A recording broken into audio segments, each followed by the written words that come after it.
I think most people, when talking about their life story, start with, it all started when I was born, as just a conventional way to introduce themselves. But I think for me, the actual story of my life really does kick off when I was born. My mom thinks it's very reflective of my spirit and me just wanting to get out from the get-go, but for whatever reason, I was ready to take on the world from the beginning. A little too early, though. I was 90 days or 3 months premature and came into the world at a heaping 2 pounds and 6 ounces. The truth is, my being alive today, especially without any significant mental limitations, is somewhat of a minor miracle. Although I don't really remember much from this time span, it became critical for my life outlook, as the result of being born prematurely was I got a birthmark. This birthmark, titled Nevus sebaceus of Judassin, affects less than 1 in 100,000 people that are born. For most of my early childhood, it did not really have that drastic of an effect on my well-being. However, as I began to grow and mature, I realized the magnitude of my birthmark. It turns out that my birthmark, if not removed before puberty, had the potential to become cancerous.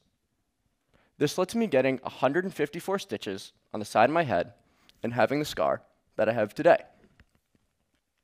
Now, going through this was already a significant ordeal, but combine that with the magnitude of going to middle school with people you've never met before, and oh man, it was rough. With people that age, there is already a big emphasis on physical features and social status in terms of caring about what someone is wearing, noticeable features such as acne, etc. Now, imagine having a giant scar on the side of your head. That was me, and it was honestly one of the roughest experiences in my life. Every day I would go to school, and despite my strongest efforts, it was difficult to make friends because nobody wanted to hang out with the kid with the giant scar on the side of his head. Being picked on a lot during this time of my life, I feel had a lot of negative side effects. It hurt a lot when I was made fun of for my scar, especially because it was so out of my control. And for a long time, I saw my scar as nothing but a hindrance that was on the side of my head. However, the summer going into my senior year of high school, something changed. The summer going into senior year, I went to a summer camp called Camp Squanto, which is a place I've gone to my entire life. But this year, there was someone different there. There was a kid named Jake. I never saw him before or saw him after, but regardless, he became a key figure in my life.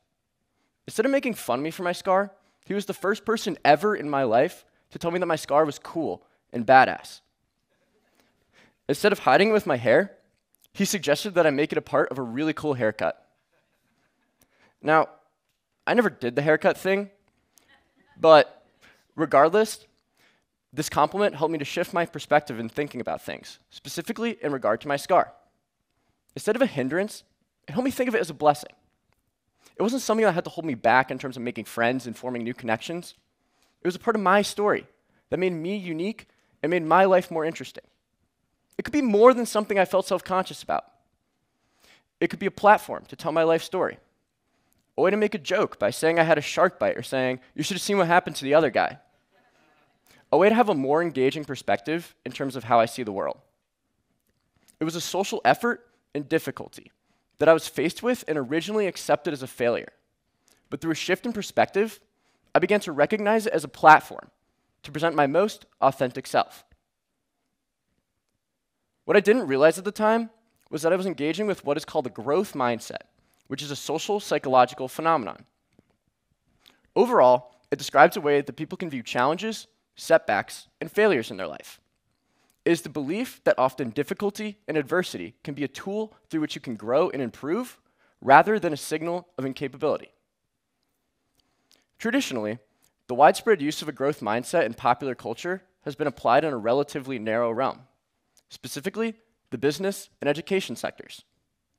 Primary examples come through PhD Carol Dweck's famous research, where she, in a large-scale study, proved a growth mindset led to higher English and math scores among students in the California school system. As well as in a different study, researchers found that companies with a growth mindset reported higher job satisfaction and reported more frequently that workers were reaching their potential. However, there are lots of other areas in which a growth mindset can be applied that people don't know about. One area where researchers have found applying a growth mindset to be very beneficial is actually climate change. There was a study done by psychologists in which they examined the difference between people's viewpoint towards the changeability of climate and the environmental action that they take. They compared a growth-related mindset that the Earth's climate was a challenging to alter, but nonetheless changeable structure that could be reformed, with the fixed mindset that the Earth's climate couldn't change regardless of human effort. In the study, researchers examined how the mindsets of someone changed before and after reading a persuasive New York Times article that induced a growth mindset by talking about, quote, the development of our understanding behind climate change. First, the participants took part in a climate change survey that assessed how accepting their mindset was, beliefs about the seriousness of climate change, inclinations to engage in pro-environmental behavior, and frequency of actual environmental actions.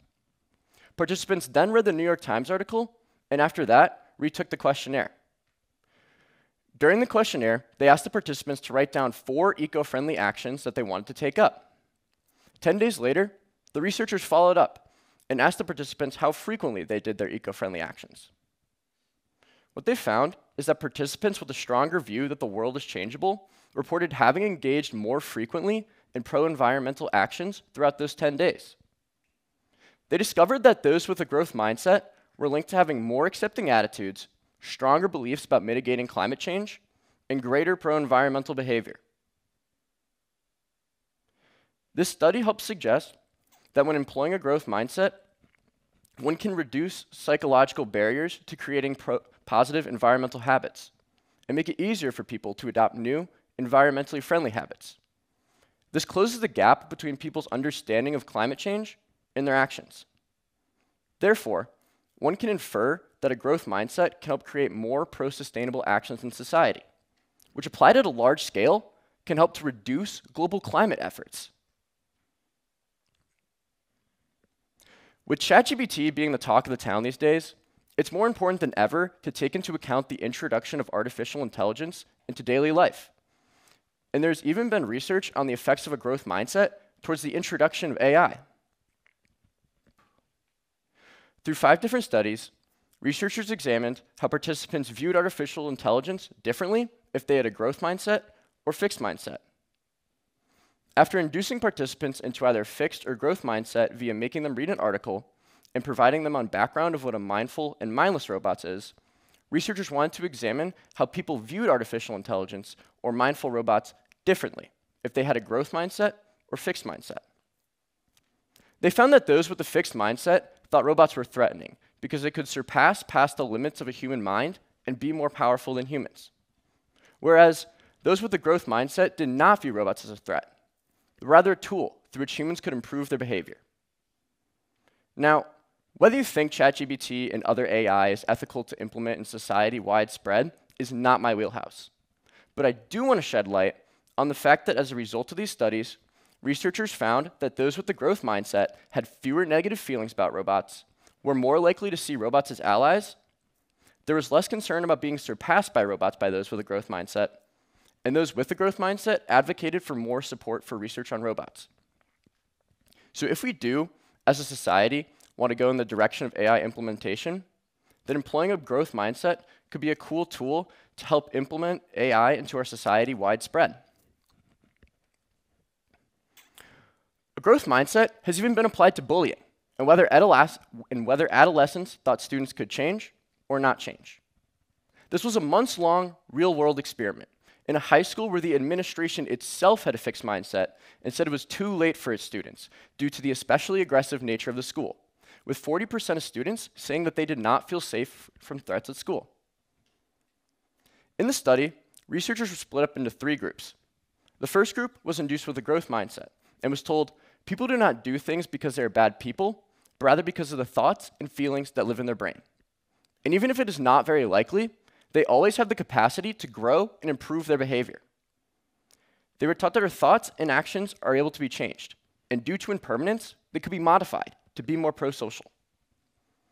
The second group was given traditional coping skills curriculum that was used by high schools widespread, which taught specific skills for social adversity and the power of positive thinking. The third group was a control and received no curriculum or education.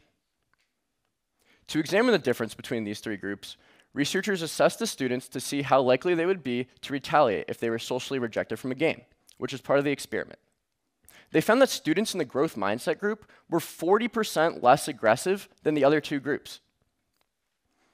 After the study, researchers gave the students a chance to write either a positive message or a negative message to the excluders. They found that those who had been induced with the growth mindset were 3 times more likely to write pro-social notes than the other two groups. At the end of the year, teachers were asked to nominate students who demonstrated cooperative behavior and had most reduced their aggressive tendencies over the school year.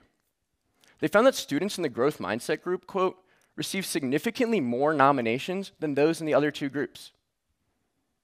In conclusion, they found that those in the coping skills education did feel better in the face of bullying or social aggression, but it was only the growth mindset group that let students actually be better at dealing with social aggression and bullying in a positive manner. This study helped prove aggression is a behavior that can be drastically improved via a growth mindset, and recognizing that people's thoughts and feelings can change as people grow. Now, it is important for me to clarify that everyone has a mix of fixed and growth mindsets towards things. I don't want this to seem like I'm advocating for a growth area in everything all the time, or that it is a magical fix to all of your problems.